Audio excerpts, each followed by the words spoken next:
À Dapahan, la pénétrante de la RN 24 et la rue des Femmes, en chantier depuis décembre 2023, sont à l'abandon depuis novembre dernier. Malgré un financement bouclé à plus de 2,2 milliards FCFA, l'entreprise Essi n'a reçu aucun paiement. Caniveau béant, mare stagnante, moustiques, accès coupé, le quotidien des riverains vire au calvaire, reflet d'un phénomène récurrent sur tout le territoire, où les plaintes populaires sont balayées d'un revers de main.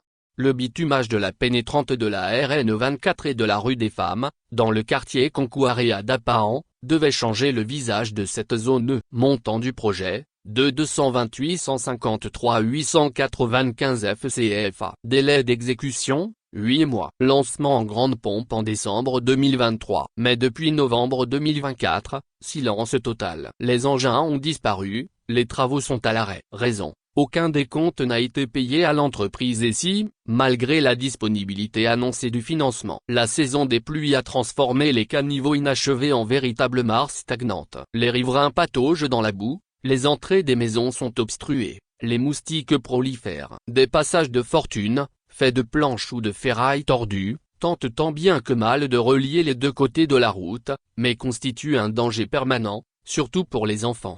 On nous a promis une route, on nous a laissé un piège, soupire un habitant. Konkouaré n'est pas un cas isolé. De Lomé à Saint-Cassé, en passant par Sokodé, Kara ou Mango, le Togo est parsemé de chantiers abandonnés, routes, ponts, marchés, bâtiments administratifs. Tout lancé en fanfare, souvent avec un ministre ou un préfet en photo, tous oubliés aussitôt après les cérémonies. Les causes sont les mêmes: retard de paiement, malfaçon, conflit entre maîtres d'ouvrage et entreprises. Le résultat, lui, est constant: gaspillage de fonds, découragement des populations et infrastructures à moitié construites qui finissent par se dégrader.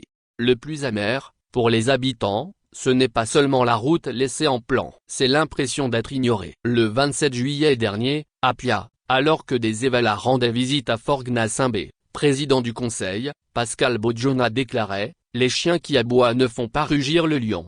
Une phrase qui résonne douloureusement à Konkouaré, où les aboiements des riverains, traduits en pétitions et courriers, n'ont trouvé aucun écho. Ce chantier, comme tant d'autres, interroge: pourquoi annoncer des projets si c'est pour les laisser mourir? Pourquoi exposer les populations à des risques sanitaires et sécuritaires, alors que les fonds sont censés être disponibles? Le sentiment qui grandit, à Dapahan comme ailleurs, est celui d'une résignation forcée, la certitude que les autorités n'écoutent plus et que les habitants sont condamnés à survivre au milieu des ruines d'un développement promis. François Bangane. Source: l'alternative.info